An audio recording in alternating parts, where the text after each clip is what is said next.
Same place. Okay, welcome to Wisdom Seekers Wellness Series. We're a group of volunteers that luckily I know enough people in town or something that I always find great speakers to come and present to you related to health and fitness and emotional well-being.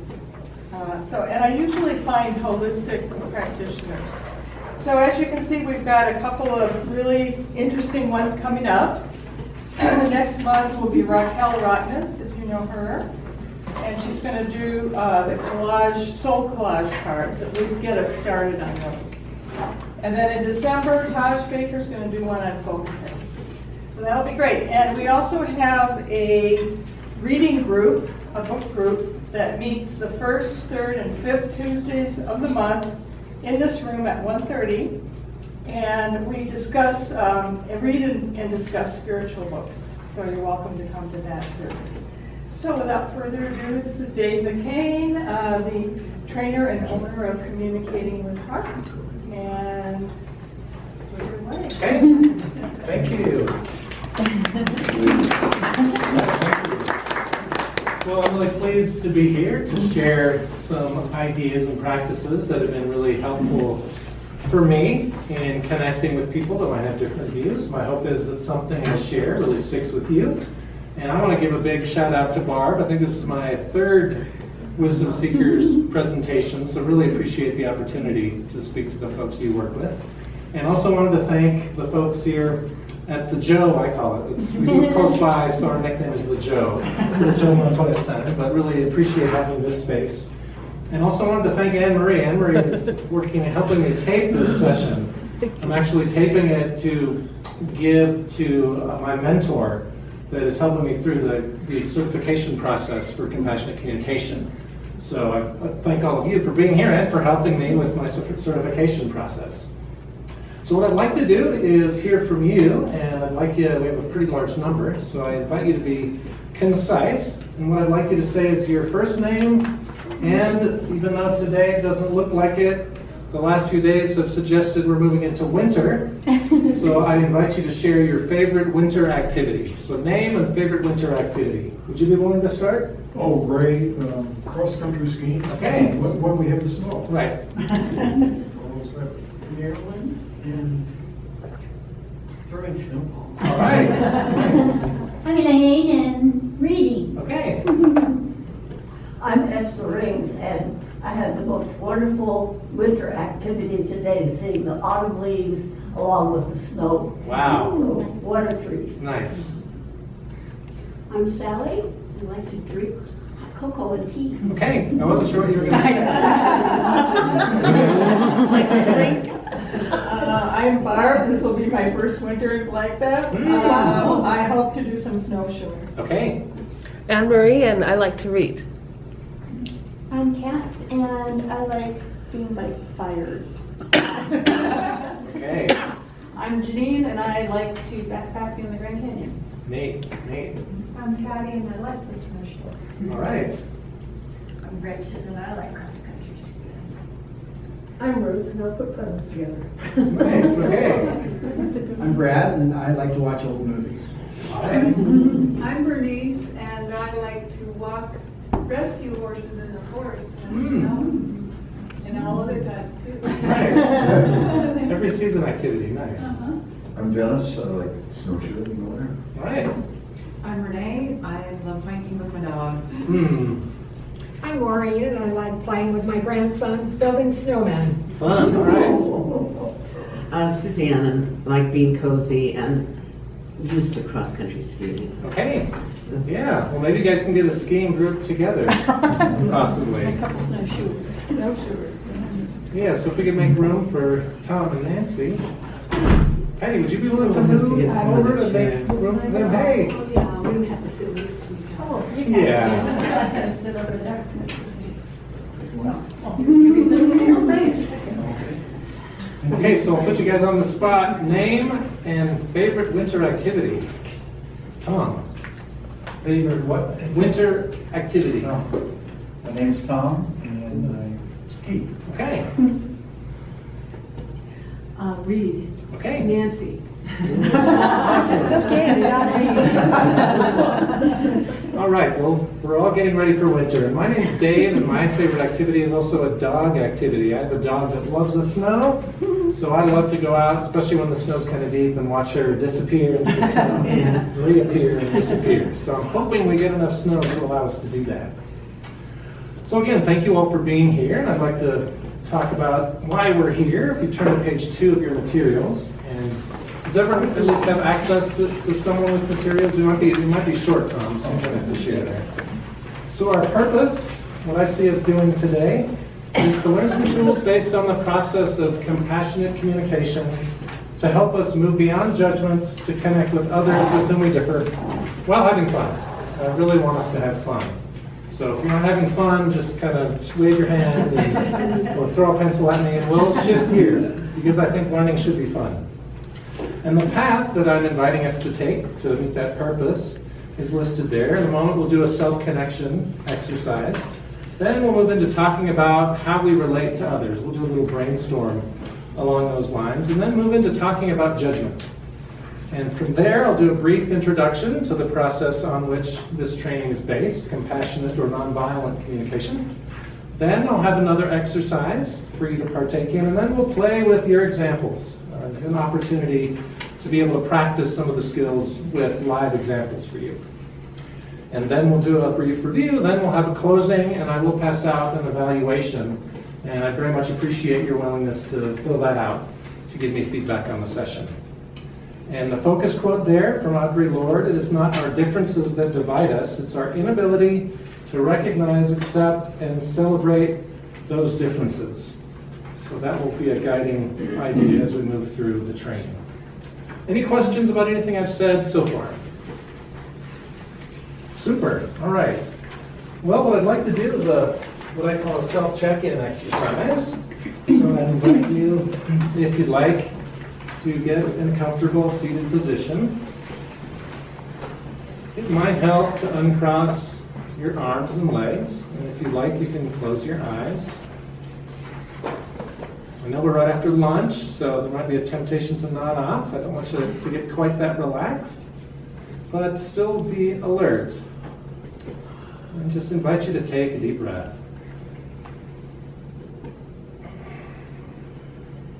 And another.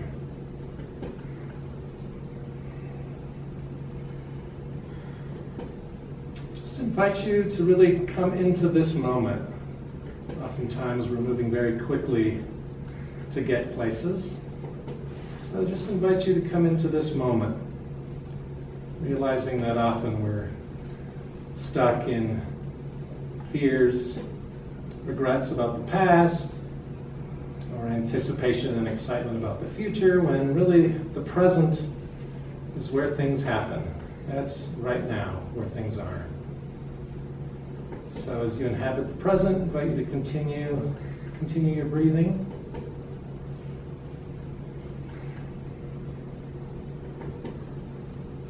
And when I ring the bell, I invite you to go inside. Focus your attention on your body. Focus your attention on your state of being, and answer this question: how am I? How am I? Sit with that question and see what comes up. Then I'll ring the bell again and invite sharing.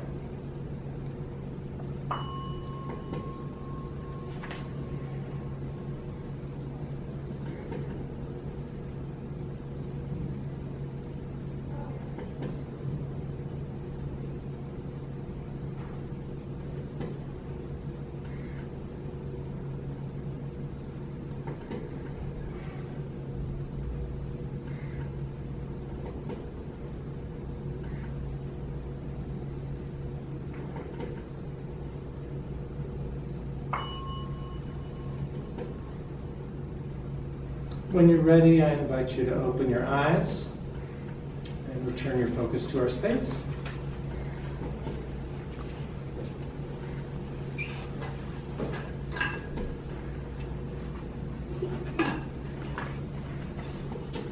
Well, I can start with sharing how I am. I have a couple things coming up for me in the silence. I think one is a little bit of nervousness. I am offering kind of a different curriculum than I've used before, so I'm kind of nervous, wanting to see how it goes over. And also a tiny bit nervous because I missed my nap. I know. I like to get my nap, and I feel a little fresher in the afternoon when I get that, so a little concerned about my energy, but hopeful that I can keep it up during our session, and certainly not nod off. If I nod off, then please do something to wake me up. And I'm also excited. I see a lot of folks I know in the class, and that's exciting, and also a lot of new faces, so excited to have you all here to learn some new skills. I'd enjoy hearing from maybe two people what came up for you when you sat with this question, how am I? Would someone be willing to share? Yes. Yeah, I don't like a lot of the things that are currently going on in this country, and I'm very curious what you're going to say about how I feel about this. Okay. What I can do about it. Yeah. I'm not happy with how I feel. I don't like to feel that way. Yeah, so I'm imagining you're feeling some stress, maybe distress, dismayed by things you're seeing. Oh, disgust. Disgusted, okay, a lot of things. Yeah, of course. Yeah. Similar. And I hear also openness to maybe curiosity to learn some new skills. Okay, thank you. One more person.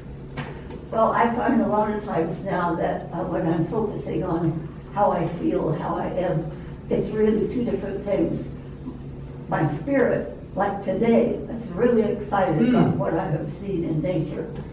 But my body kind of hurts, and I'm a little frustrated because I'm carrying around an oxygen tank, and and I have to go slowly and so forth. But what's important is the spirit. It's really good.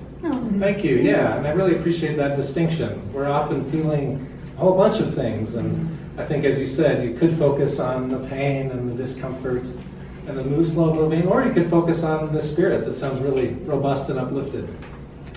All right, well, thank you very much.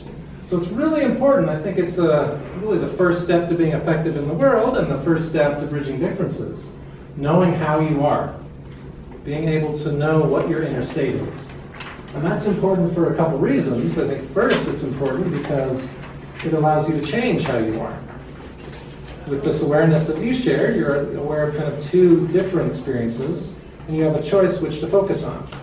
And this is the case for us. When we go inside and we understand how we are, we can actually change how we are. If we're unconscious, we're going to remain unconscious and behave in ways we might regret. And then the other thing that's important about being connected to yourself is that it makes it easier to bridge differences. It makes it easier to extend that awareness to others. And a big part of connection and relationships is knowing how the other person is, just knowing their current state. So very important. And by answering this question, you have just practiced compassionate communication. This is a very simple process. There's two questions that it answers. First, how am I, or how are you, if you're connecting with someone else. Then the second question, which I really like, is how can we make life more wonderful? And this is what I mean when I talk about being able to change how you are. When you touch how you are, then you make a request of yourself or someone else to change how you are. And it makes this process very powerful, I think, as a tool to change our lives and to change the world. So I'm really excited to be sharing more about it with you today. And I'd like to talk about my flowers. I always train with flowers, and these are wildflowers that I picked yesterday. I live in the neighborhood. I'm not sure how many more wildflowers we're going to be getting as they freeze, but I really like these flowers. They were nourished by the monsoons, and I think they're really beautiful. And I train with flowers for three reasons. One is they are beautiful. And they're beautiful just because they are. They don't need to do anything. And I think it's the same for each of us. Each of us has inherent beauty. It's just that sometimes we get messages that kind of help us forget that. So I invite you for today to really consider your beauty. And the other piece of that is that I think all of you have beautiful communication skills. So I invite you to see what I'm offering as new skills to build on the good skills you already have, rather than something to replace a lack or a hole of some sort. Then the second reminder of these flowers is that they're natural objects. And I believe that compassion and being able to bridge differences is a natural act. I think we naturally have the ability to connect with others. I also believe what Gandhi said so succinctly, that we often mix up what's habitual with what's natural. So we learn all sorts of ways of being from about age 0 to however old we are that aren't quite as effective. So I invite you to see what I'm offering today, not necessarily as something from left field, though it may seem a little far out, but something that's really awakening your nature, awakening the compassion within you. Then the third thing about the flowers, the third reminder, is potential. We all know that these flowers started with little tiny seeds, and they were fed by our wonderful monsoon rains, and they were nourished by the sun, and they've resulted in what you see here. And I think it's the same for each of us. We're always taking in seeds, all sorts of seeds, some seeds that we might not necessarily want from certain sources. And those seeds that we choose to nourish, those seeds that we choose to love, have potential to grow and become beautiful things in our life. So I invite you to see what I'm offering as seeds and realize that if you really want them to flourish, you'll need to continue practicing and nurturing those. All right, now I want to share my puppets. They're going to be helping us through the day today. And these are symbols from the process of compassionate communication, which is the same as nonviolent communication. Those terms are interchangeable. And because I'm in the certification process and I'm not fully certified, the request is that I use the term compassionate communication. So that's what I'll be using today. So these are our training assistants. And first we have Jeff with a G, Jeff the giraffe. And he is the symbol of compassionate communication and the ability, the capacity to bridge differences. And a couple things about his physiology give him that title. One, he has a long neck. That means he has good foresight. He's not going to get stuck in any one way to get somewhere. And that long neck also means he's willing to stick it out and be vulnerable, which is very important if we want to bridge differences. When one person is vulnerable, it invites the other to be vulnerable. And that shared vulnerability over time leads to trust. Shared trust over time leads to intimacy, which is one of the deepest forms of human connection. So the second thing about Jeff is that he has a big heart, basketball-sized heart. So he's very skilled at answering the question I invited you to answer, how am I? He really knows what's happening inside and can put language to that. Then the third thing about Jeff that is a little more uncommon, he actually has an enzyme in his saliva that allows him to digest thorns, which is really powerful, especially when we're thinking of bridging differences, because we're going to hear thorny messages from ourselves and others. And if we can see value in those, it goes a long way towards being able to connect with that person. So that's Jeff. Say hi, Jeff. Hi, everybody. And then we have Jack, and Jack is a jackal, and he's the symbol of language that might lead to violence or really real difficulty bridging differences. And for the opposite reasons physiologically as Jeff, so Jack has a very short neck. That means he's hiding out. He's not going to be vulnerable. You're not going to catch him saying anything that's not perfectly prepared. And also he gets stuck. He only sees one way to get something. And if you're Buddhist, this is attachment leads to suffering. And I know you all don't do this. This is only Jack that does this. But it gets in the way of connecting, especially when we're attached to a certain belief, a certain approach, or a certain idea. Then it becomes very difficult to break out of that and connect. So secondly, Jack has a small heart, tiny little heart, so I give him a heart on the outside. That means he can't answer the question, how am I? If you're to ask Jack how he is, he'd say something like this. Who wants to know? Who are these people? Why did you bring me here? You should have left me at home. Always in judgment, always in judgment. And when we're judging ourselves and others, hard to be in relationship with them. And then the third thing about Jack is that he actually communicates in a way that are a little bit like thorns. These are the thorny messages we hear that make it hard for us to want to connect with someone. A couple important things about these two. One is that they're parts of us. As I said, as I warned you, when I don't get my nap, I can tend toward the jackal side a little bit. My wife's very well aware of this. She'll put me down for my nap when she notices. And this is when our needs are met. When we're eating well, when we're moving well, when we're sleeping well, relating well, then we're in this place. So I think the first tool to be able to bridge differences is take care of yourself with all these ways, with your sleep, your eating, being around people, your exercise, because that puts you in a strong space to be able to relate to others. The other thing about these two that's kind of fun is that I give him a red flag because whenever we notice we're in a jackal space, it shifts us back to this place. Just the awareness shifts us to this place. Very important. Then the special effects moment we've all been waiting for. This is the exciting part. When we see, and it has to do a lot with bridging differences. When we see someone as a jackal, maybe kind of a gruff exterior, we just look at them a little differently using the skills we'll talk about today. We'll find there's a baby giraffe underneath with a communication problem. And this is seeing the humanity in a person who's acting in ways that we don't like. And this is really the key to being able to bridge differences. Okay.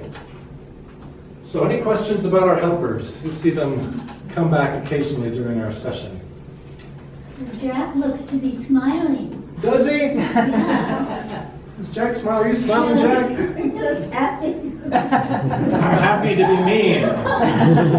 He likes being mean. He gets a rise out of people. All right, so now I'd like to do a little brainstorm with you all. And the first question, and I'll invite you just to shout out your answers. Why is it important to bridge differences? What's the value in bridging differences? You've got to get along. Got to get along, right. Helps us get along. I think we learn from each other Yeah. and open our perceptions and minds up. Right, really allows us to learn from all the diversity we have in the world. Others? To move forward. Helps us move forward, right, yeah. So we can have a society. Right, yeah, it's kind of a basic, right? If we want to live with others, we need to deal with difference in an effective way. Any other ideas of why it's important to bridge differences? My stomach won't get upset. Yeah, I was thinking. Okay. Good for your health. Yes, good for your health. Right, it allows you not to get stuck like our jackal. Yeah. This isn't good for your health, right? Did you have something? Sleep better at night. Sleep better at night, right? It's good for well-being. A lot of good reasons there. And a couple other that come up for me is that it leads to learning and growth. We talked about differences are everywhere, so what's the alternative to bridging them? You know, it's going to be pretty bored if you're not bridging them. And it allows us to stop war and bring peace. So I think there's a lot of good reasons for that. All right, so now I want to present a little picture, and it's also on the next page of your materials. You can turn to that. And I just want to walk you through this, and then I'll have a little follow-up question related to the first one. So this is something I created a while ago. I'll use the red is when we use our power over others. That's a situation where we're in a place where we're not really open to hearing how the other person is. Often when we're feeling afraid or in pain in other ways. And in this area, there's you and the other. You're one and you're this. You're them. Very different. You don't see the common ground. And some of the ways that we relate in that red zone, one is attack, when we literally attack someone else. Second is avoidance.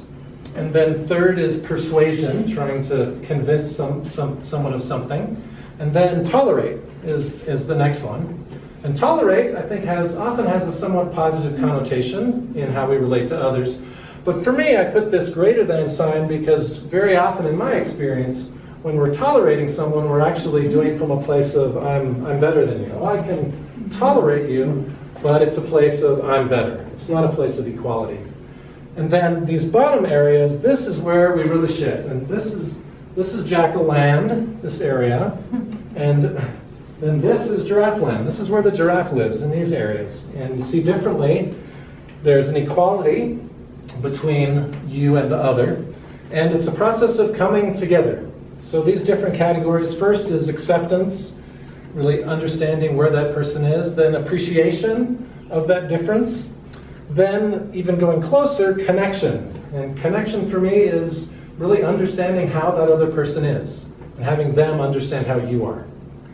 Really important. And then ultimately collaboration. is I think the closest form of dealing with difference, actually coming together and moving in a way that serves both parties. So given, But could tolerate also be denial possibly, that there's nothing wrong here? right, potentially, yeah. Yeah. So what I want to ask you based on this, based on our first question, that connecting across differences is really important. So what is it that keeps us up here and makes it harder to go down here? What is difficult about crossing differences, about bridging differences? And I'll record what you have to say. What makes it tough? Yeah. Judgment, or releasing judgment. All the upper ones, you're pretty much in a state of judging. Yes. Defensiveness. That's actually the answer I was looking for. We'll get back to that. Defensiveness. Yeah, defensiveness. Fear. Fear, right. And I want to make something clear that isn't as clear, because I'm putting all this in red. I don't really want to put value judgments to these different responses, because sometimes I think each of them makes sense. So I don't want to make value judgments that these are wrong somehow and these are right. But my point is that if we want to come together, then I think these are the strategies to get there. So we have judging, defensiveness, fear, other things that block us from bridging differences. Prejudice? Prejudice, yeah.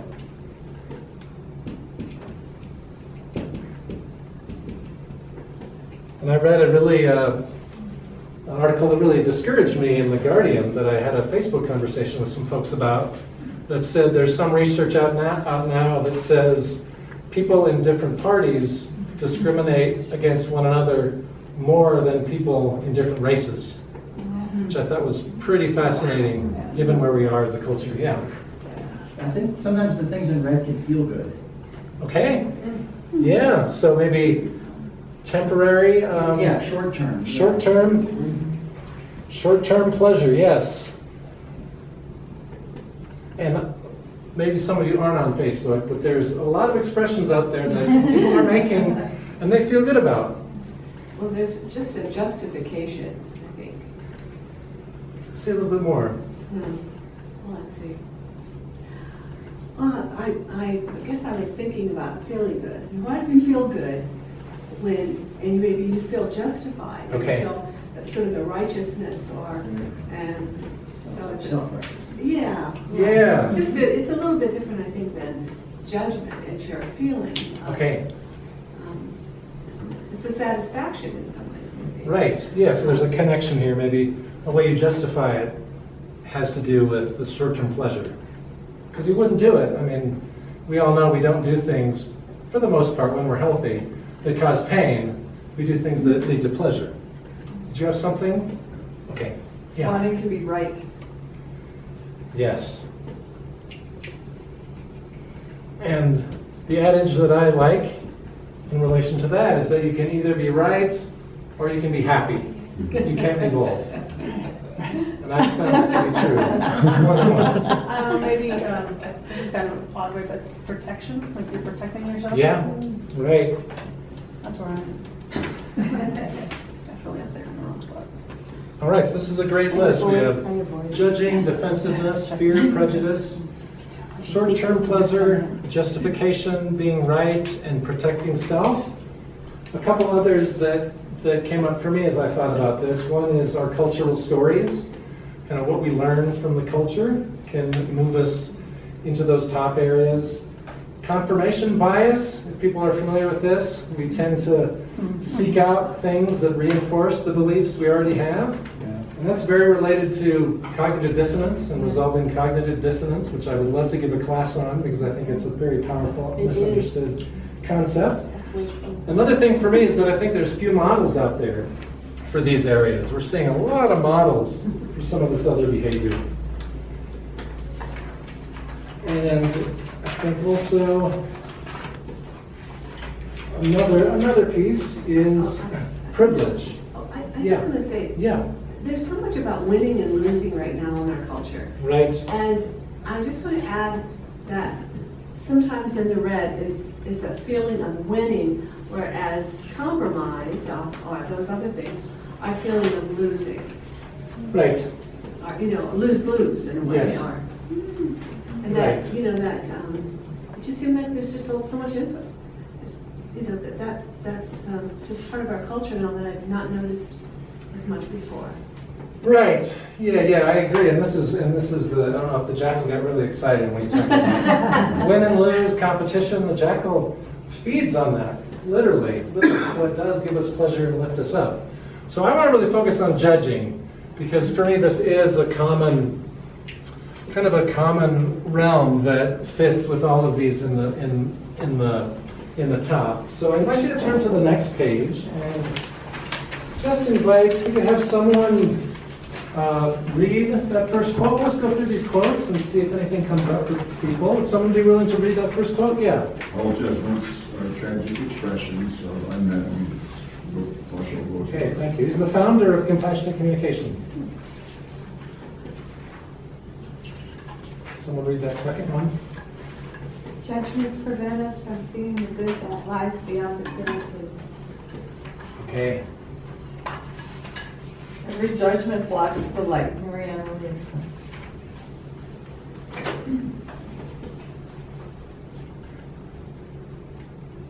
Placing the blame or judgment on someone else leaves you powerless to change your experience.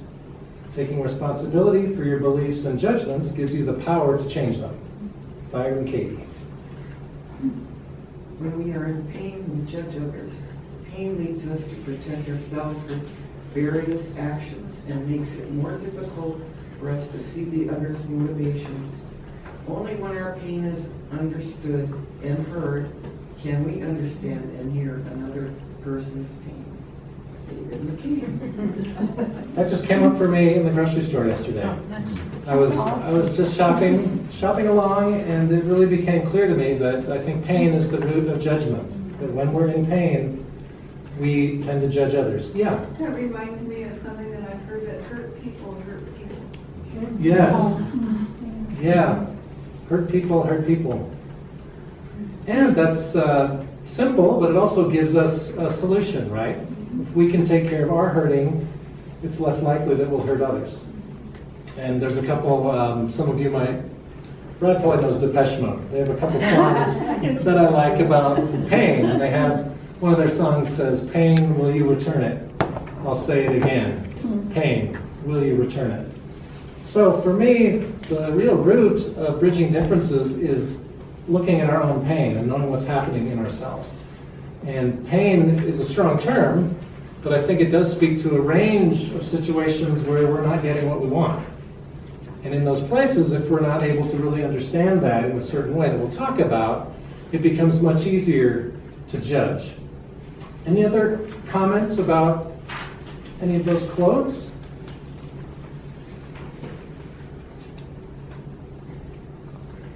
Yeah, I don't know, you take judgment, but when you meet someone new, you kind of have to sort that person out. You know, how do we relate? Not focus on pain or, you know, who this person is, you know, one-upmanship, that type of thing. But just, you know, be there. Yeah. What's going on and, you know, that kind of thing. I really appreciate that, because there's really two forms of judgment that I'm talking about. One is moralistic judgments. And those, I think, get in the way. That's where our jackal lives. Right, wrong, good, bad, black, white, all this. Those are the judgments that get us into trouble in this process. On the other hand, there's value judgments, where if you see someone and you get a sense like, I don't feel safe, then it makes sense for you to act on that judgment. Yeah, I like that person. You know, there's something there that, you know, really gets to me, sort of thing. So that, you know, kind of juggle that around. Right, yeah. So for me, I think the second, those value judgments, that's informing you of how to move in the future. Whereas I think the moralistic judgments usually lead to these behaviors. All right, so now I'd like to shift into some solutions. This is kind of defining the problem in different ways. And what I would invite you to do is turn to the next page. And this process of compassionate communication is, for me, a very powerful way to help us understand our pain and, in the process, translate our judgments. And as it says there, it's the best tool I've found in a lot of searching to help me connect with myself and others. And I think what I'm really wanting you to get is that you need to connect with yourself and know how you are to have any ability to reach out and bridge to someone else.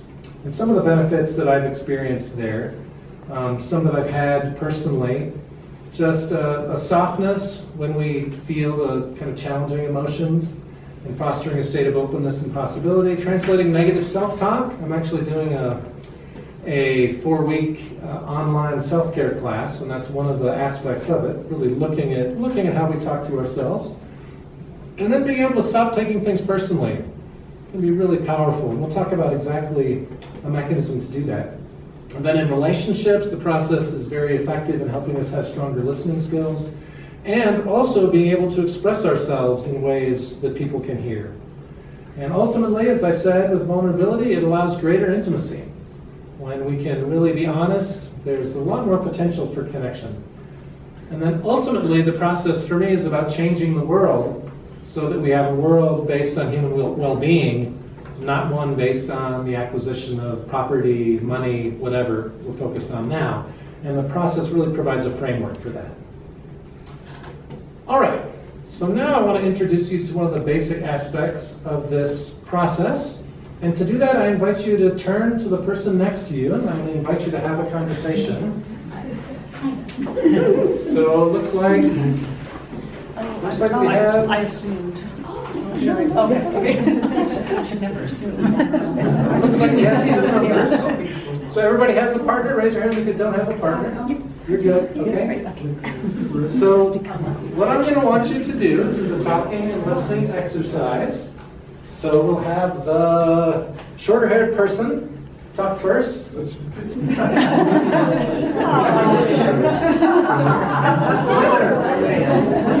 shorter-haired person talk first, and what I want you to talk about. And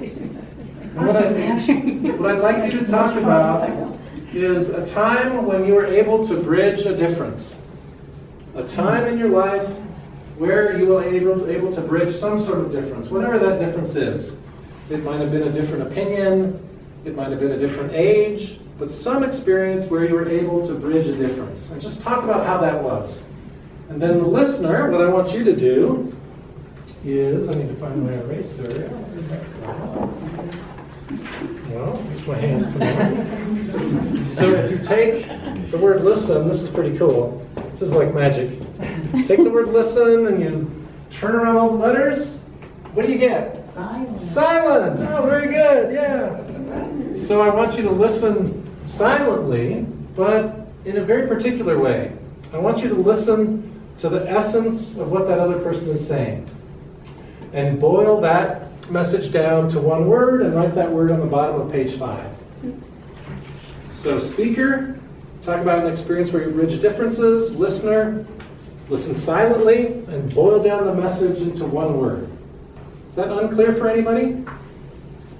Okay. Yes? Nope. Okay, I'll ring the bell, and then when I ring it again, stop and write your word, then we'll switch parts.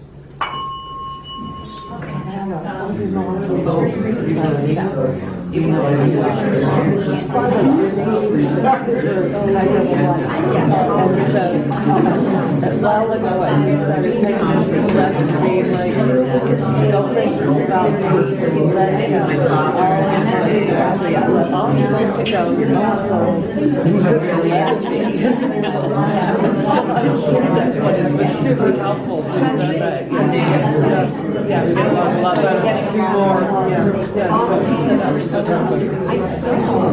That's a big deal.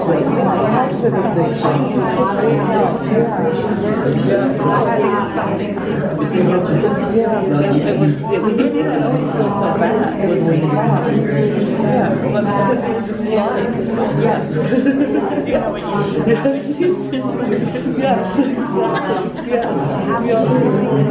say it again, so you finish yourself. Just let go of my stuff. Just let it be. It's not about me.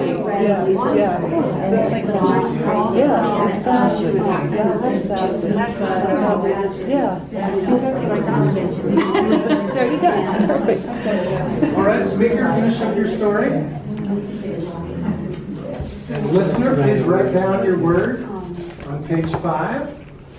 Bottom of page 5.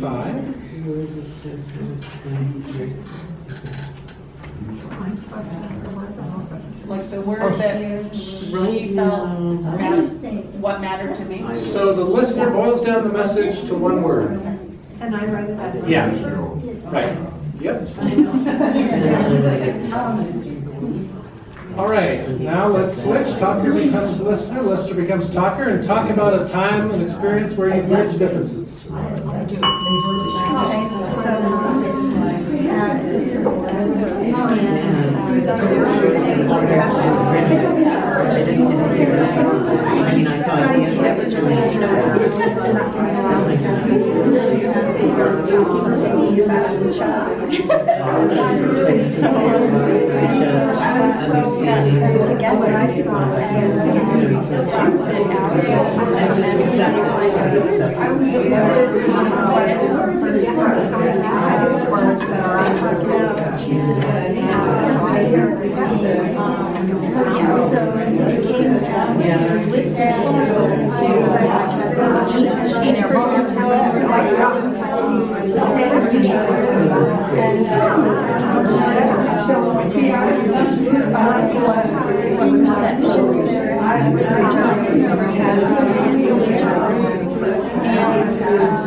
right, finish up.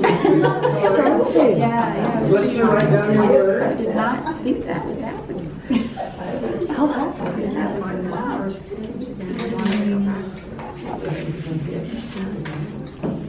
All right, well, I'm glad that you all have experiences of connecting across differences. Could have kept going and going with those. So what was it like to be listened to in that way? It's a little scary. A little scary, okay. Feels affirming. How was it to be listened silently for a minute or two? Unique. Unique, right, that doesn't happen every day. Right, okay, so now I'd love to hear your words. So Ray, can we start with you? Communication. Everyone was very, very good at communicating where they would talk to each other and repeat and fully understand something that they would not have understood otherwise. Nice. Okay. I had a hard time with the word because it was something that was resolved, but it was resolved through in a place that was expressing anger, and I've had it, and that's enough, and you weren't supposed to express that kind of thing. Kind of everything coming together, and I call it explosion maybe, but that it resolved things. Okay. So what's one word that can capture that? We'll give you a hyphen if you want to use it. Explosive resolution? Oh, there you go. You can come to the writing group now. Yes. Explosive resolution, okay. Makes you want to hear the story, doesn't it? Mm-hmm. What was your word? Well, I first came up with acceptance, but I knew that there was something deeper than that. So, went on to harmony. Harmony, okay. Yeah. I appreciate your focus on trying to go deeper, and this is the kind of listening that we're talking about. Yeah, because you know that it's more than just that. That's Right. the upper level. Okay, what was your word? Well, she was so deep in thought about what words she wanted to use, we didn't get to that. Oh, okay. But I guess I'll use the word acceptance. Okay, yes, you had 2, all right. Acceptance. Okay, what was your word? Kindness. Kindness, all right. Openness. Openness, all right. Truth. Truth. Peace. Peace. Kat and I worked on Peace Day together. It was coincidental. Understanding. Understanding, okay.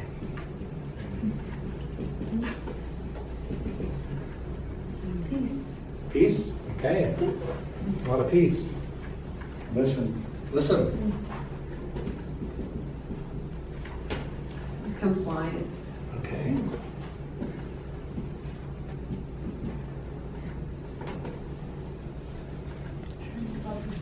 I think mediating. Mediating, okay.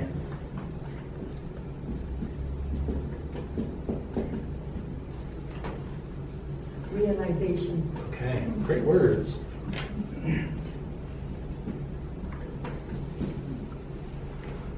Well, at first I had storytelling, but then a little deeper, like her, humanity. Humanity, okay.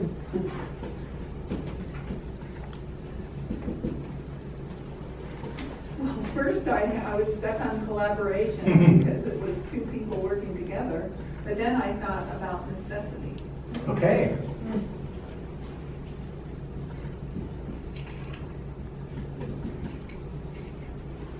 Openness. Openness, all right. Commonality.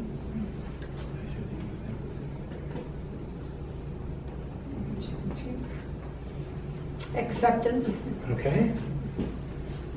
Tolerance. Tolerance, okay.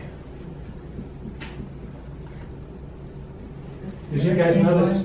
You want to change yours? Okay. I found my eraser, so. Good. It was listen, but the outcome was empathy. Okay. Anybody notice Jeff while you guys were saying these words? He was like getting really excited. These are the words that Jeff loves. These are the words that enable compassion, that enable connection, that enable us to be able to bridge differences. So what I'd like to do is read these words and just invite you to kind of sit with them, see how they land for you, and I'll invite you to share what comes up in you when we're done. Understanding, communication, tolerance, necessity, kindness, mediating, truth, realization, acceptance, empathy, openness, commonality, compliance, peace, harmony, explosive resolution, and humanity.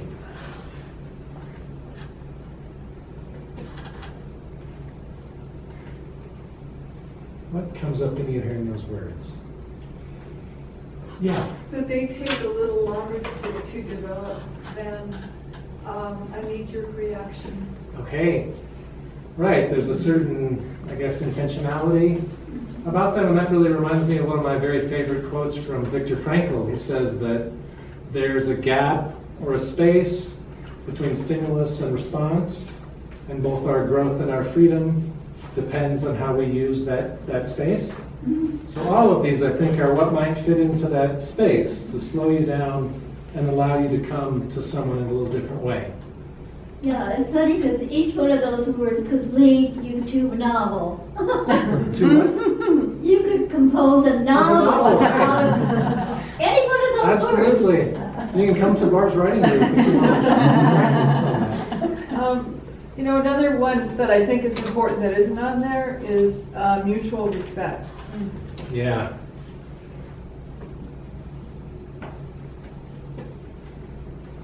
I know, a couple other hands. I feel like they're all hopeful because we're a bunch, however many people in here, 25, and we're all different. We know we had probably a difficult resolution on some of them, but we all came up with really positive, the motivation behind a bad interaction was good, if that makes sense. Right, yeah. So it sounds like you feel some hopefulness that these words came from a diverse group of folks. Okay.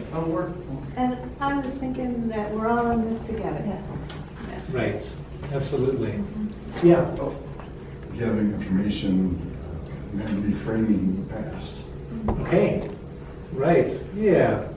We really have a choice of how we see things, and these really reflect that. Do you have something? When you were speaking the words, it kind of just gave you a sense of being very grounded and open. Okay, right. String theory and entanglement. We'll talk after class. For a long time. The word that's missing for me on there is love. Love. Oh. Where's my red? Where's my red? That's kind of red. Love. Right. So these, for me, these are all qualities that help us bridge differences. And ultimately, they're the things that matter to us. No matter what we're doing, these are the things that really matter to us. And these are the words, again, that Jeff really loves. These are the words he really loves. And when we're in this energy, as he talked about, and when we're communicating these words, whether we're hearing what matters to another person or what matters to us, much more easy to bridge differences. It becomes much easier to do that. In contrast, when we're in these jackal areas, and we're talking about what's wrong with what I did or with what you did that you shouldn't have done, what you shouldn't have done that you did, then it's going to be very hard to resolve differences. And these are really at the root, ultimately, of the judgments that we make. We'll talk about how to translate those. But all of these things that matter in the process of compassionate communication have a term, and that term is universal human needs. So I want you to turn to the next page, if you haven't already, and take a look at this wheel of needs. And I really like this wheel. And as it says, needs are the resources required to sustain life. And everyone on the planet has the same ones, which makes them a raw material for bridging differences. Whenever anyone does any action, there's a need motivating it. So we have a choice to hear that need as a means of connection. And they're general, not specific. And this is a particularly important dichotomy when you talk about differences.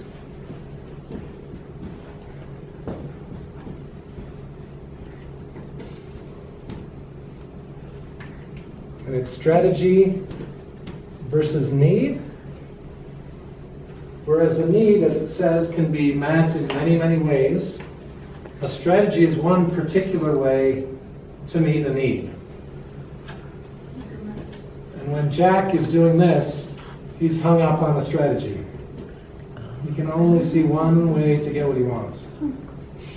Whereas Jeff can step up and say, oh, okay, yeah, here's my need, and I can meet it this way, or that way, or this way. Really powerful if we want to connect across the difference. If we're attached to something happening a certain way, a certain belief, it's going to be hard to connect. And I also really like this picture because in the middle is vitality. And I've found this again and again, that when we're aware of what matters to us, our own needs, we actually have energy. And the same when we connect with others, when we can figure out what really matters to another person, it gives them energy. Very powerful. So I want to add one other concept here.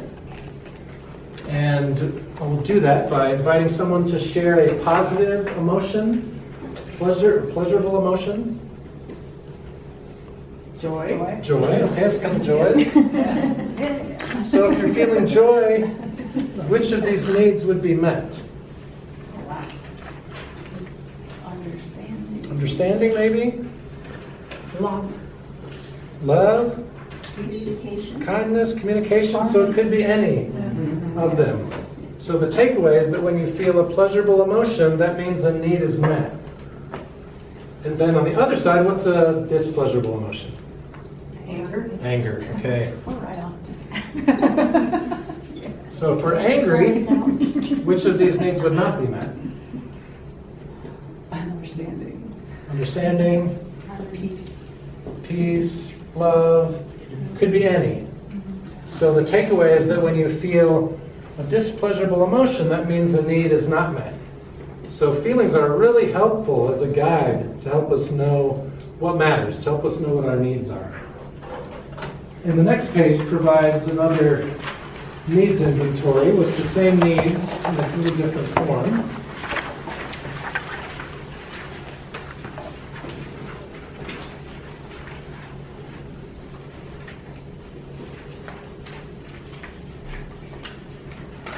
Then on the following page is a feeling inventory, which gives a large list of feelings there. I'll let you look over those for a second.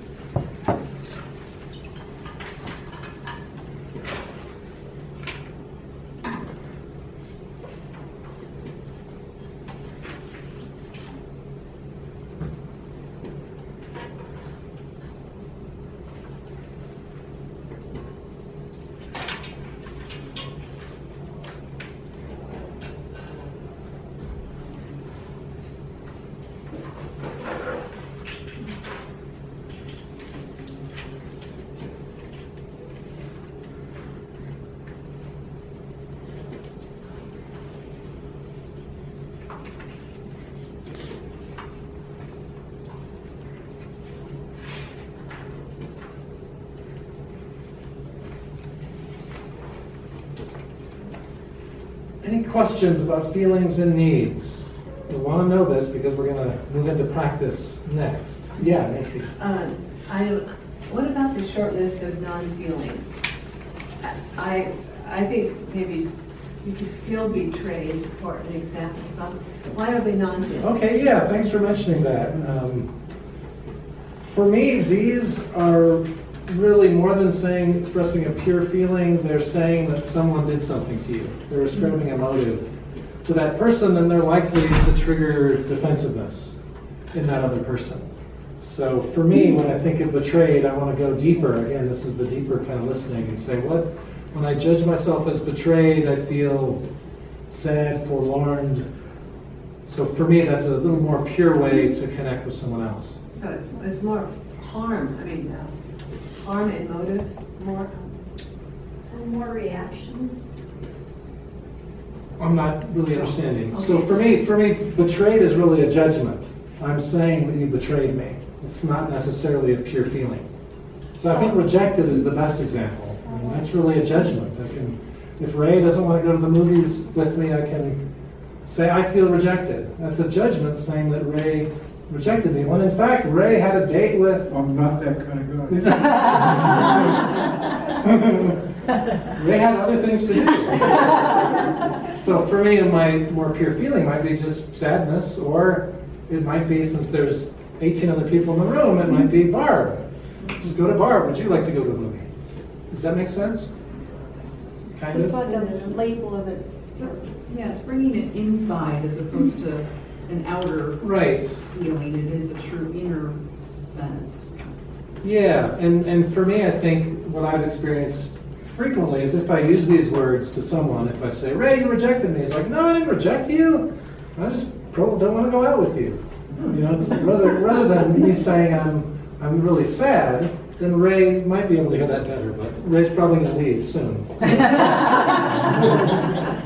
Yeah. Yeah, but this fulfillment is being presented as somebody else fulfilling our needs. I mean, when needs are not being fulfilled, I'm not depending on somebody else. Right. I have to depend on myself to go through all these feelings, because I've been through them all. Right. So how have I handled that? It has to be myself that I fulfill my own needs. Yeah. See, I can't keep reaching out for somebody else. I guess I'm concerned about moving off track with that, but in very brief, I'd say that there are some needs that I prefer to meet with someone else. When I go home today and I tell my wife, you know, it was a great training, but they weren't huggers. You know, what happens? Would you be willing, I have a need for touch or connection, would you be willing to cuddle on the futon for 10 minutes? If she says no, well, you know, then I can say, maybe I'll cuddle with, yeah, but I prefer to cuddle with my Then wife. you're disappointed. So, possibly, or if I know I can meet the need another way, Well, then you I can might go not to be your as puppet disappointed. and hug your Right, puppet. so I can meet the need another way. All right, so are there any last questions before we move into some practice? I was just going to say that as far as words that, what we were talking about before, the difference in depression and anxiety, I think, are not true feelings. Is that what you were talking? Does that fit in, where they're kind of false feelings because they're not? I call them man-made feelings. The distinction that I was making was more between a feeling like sadness or frustration and a feeling like misunderstood. For me, I think depression and anxiety are feelings, in my experience. They usually happens, usually sadness or anger that's... Could be. That's not, it's denial, or it's gone into a different place, something like that. Okay, yeah. I understand what you're saying. Right, and really with feelings and needs, it's stuff to try on what works for you ultimately. And it might work, the non-feelings. If that works to connect with someone, then you might want to try it. So let's turn to page 9, and I'm going to invite you into a practice exercise. So these are 3 steps to prepare for dialogue to bridge differences. So what I want you to do is to describe a situation where a person said or did something that you didn't enjoy. And I'd really like you to choose someone that you want a relationship with or that you want to understand. Because if you're not wanting to understand them, if you're wanting to persuade them or avoid them or attack them, then this process isn't the best to use. There's other processes you can use for that. So I want you to think of someone that you'd like to have greater understanding of, and think about something they did or said that you didn't enjoy. And we'll kind of work through a process with that. And it starts with writing down exactly what they said or did.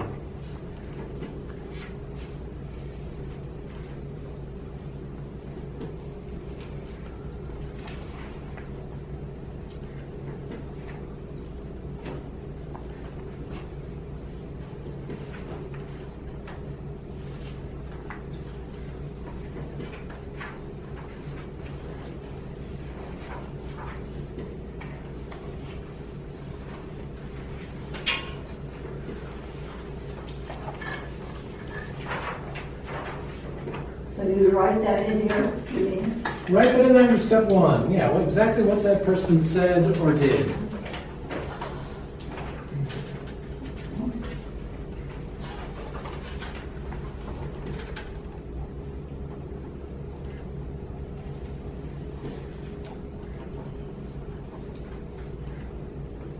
And if you would look up when you've completed that, so we can move to the next step.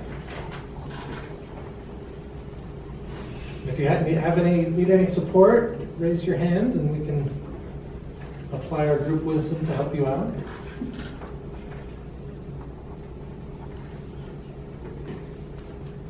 Yeah, I have a question. Yeah. I'm actually thinking of someone in particular. Okay. And what he does, it's my daughter's husband. So Okay. It's not my, relationship with me. It is, but not like that. He just doesn't talk. And he walks out of the room. So, what tricks do you use to...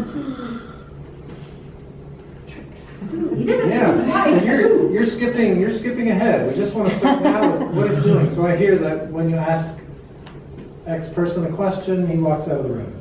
Yeah. Is that your observation? Up he doesn't like, yeah. Okay. That's all we need for step 1. We'll get there. We're getting there, Ruth. But we're taking it slow, step by step. All right, well, I'll share my example. So mine is a friend emailed me and said, it was a group email to an organization I'm with, and she said, "Dave, you upset me the most." That's what she said. in your email. Whoa. New York Sunday laws. All right, does anyone want to share their observation? Yeah. A friend said that Dr. Ford made up her story about Kavanaugh because she had no details that could be corroborated. Okay. Bingo. Common language, yeah. It's a while ago, and my brother and I aren't talking. So my brother, in a family meeting when my mom was sick, basically called me stupid and told me that there's no way I could possibly understand the depth of my mother's illness nor her treatment options. Okay. Yeah. It's important with this first step not to throw in a lot of judgment already, because sometimes... Was that judgment? No, that was great. Okay. I felt like I kept it up. Yeah. The jackal was like, if it said my brother berated me, Oh, okay. that would be Okay. more in the judgmental realm. Okay. Okay, so our next step is really this key step of being able to translate our judgment. So I want you to think of your judgments of that other person and let your jackal run wild. Because of who we are in this culture, we often have these judgments initially, and sometimes we try to ignore them. Here, I think it's really good to know those judgments. So what were your judgments about that other person? Write those on the left side.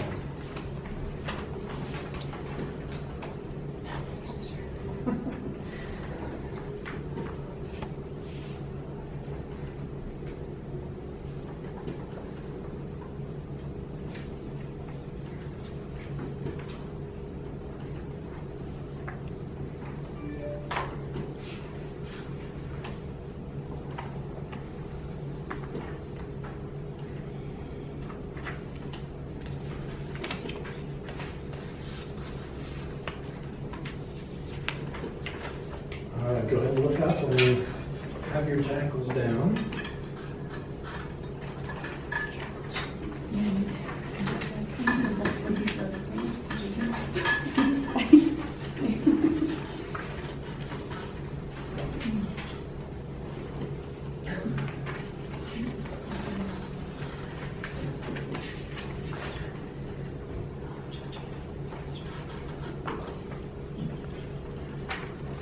I have a battery flashing.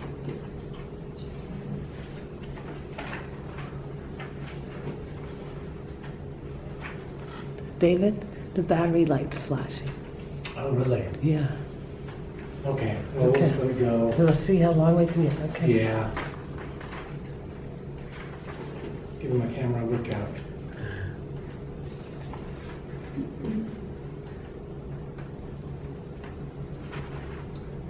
Okay, anybody need more time getting their jackals, corralling their jackals? All right, well, I will share mine, and I know it can be scary to share your jackals, but it can be very liberating. I find it very liberating. So my friend emailed and said, Dave, you upset me the most. My jackal says, it's her pain talking. And it also says, how unprofessional. And my last one is just, wah. All right, anyone want to liberate their jackal? Anyone want to give it a try? Barb. My friend's never been sexually assaulted, so she doesn't know, and she doesn't believe Dr. Ford. She's Mormon and goes with the patriarchal party line. All right. Wow. Some good jackson going on. And it's these jackals that have the most energy that make it hardest to move out of the red, because that red energy is very powerful. Someone else like to liberate their little jackal? Well, we have the same kind of idea. Okay. So he gets his information from fake news. Okay. Fake news. Oh. He needs to have control of everything in the laws, all the Okay. laws. And he has no empathy for women. He has no empathy for women. Yeah. Right. Yeah, strong jackals. Anyone else want to liberate? Just a little jackal liberation? You want to try it? I'm trying. Okay. Do you want to, I can be the jackal or you can be the jackal? Okay. It's better when you I want to hear that. That's gossiping, mean-spirited. You're making up stories. You're hurting others. That's personal. All right. Wow, you got a lot there. You got a whole herd of Jacksons. All right. So this is the step that allows us to move into a place of compassion for ourselves by translating our judgments. So what I invite you to do for each of those judgments, look at that need list. Look at either of those needs lists and see what are the needs underneath that statement and write those in the next column. And you might just want to choose a couple since we have so many. Okay.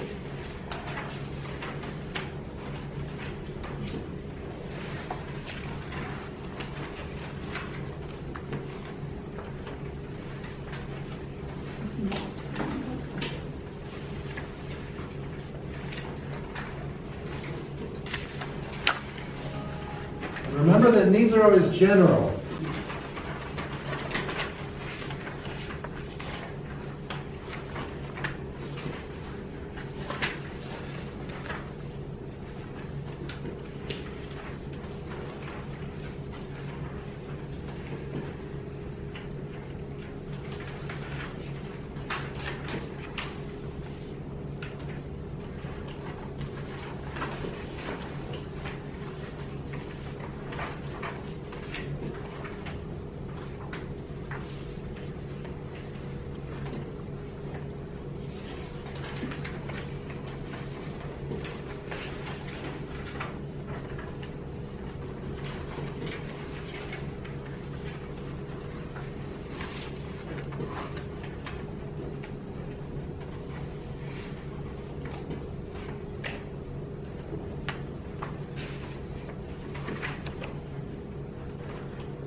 This can be challenging, so if you need any support, please let us know.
Okay, so I will share mine. I'll share my jackal and my giraffe. So the first is her pain is speaking. And I think my giraffe underneath that is just so much wanting authenticity, really wanting to hear what's happening for her authentically. The second one was unprofessional, and for me, Jeff, I just want caring and consideration. I want some understanding for why I did what I did. And then the third was, for that one, I think it's just wanting honesty. My dad would, I tell a story that some of you have probably heard, where my dad visited me in San Diego, and the first thing he said was, "You can't keep a house." So for me, you messages really trigger my desire to hear how someone else is. What's your honesty? What's your truth? All right, would someone like to embody their giraffe? Give us their examples.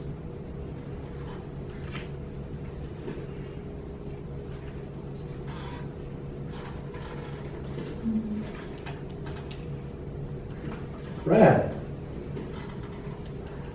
Yeah, now I'm thinking about a different example, but they're both, it's two peas in the same pod. So I would like work that is a contribution to something. I seek challenge, including play, but above all else, I need transcendence, creativity. Transcendence, okay. Yeah, powerful needs. Well, with all of mine, I just can say the words, right? Okay, yeah. So my need is in that situation, respect, understanding, fairness, honesty, authenticity, and resolution. Okay. And resolution. Right. Yeah, and see how much different those feel than the Jackal Judgements? And the Jackal Judgements, I think, are a great example of they feel good for a little while and then kind of like eating a McDonald's hamburger. That's so true. So if we really want that well-being, to go to the giraffe gets us there. Anyone else want to share any needs that came up for you on that number step 2? I had a need for empathy. Okay. And a need for safety. Okay. Very much. Oh. So could one be a need to be listened to? Yeah, I wouldn't put a person in it. I wouldn't say I need X person to listen to me, but I need to be listened to that can be met with various people. Because in here is to be heard. To be heard, Oh, yeah, right. to be heard, right. To be heard, absolutely. That's it. Yeah, and I think when you say the need for safety, I mean that is one that is so central to us that it can be very, very difficult to bridge a difference when that need isn't met. I mean, that's a fundamental need that we often need to take care of, be heard around that before we have any chance of connecting with someone else. And I think that's a lot of what we're seeing in some of our political stuff. There's needs for safety, for just being understood, seen, and to matter. I think a lot of what we're seeing triggers these needs to matter. And hard to bridge that. That's something that we need to really be heard ourselves.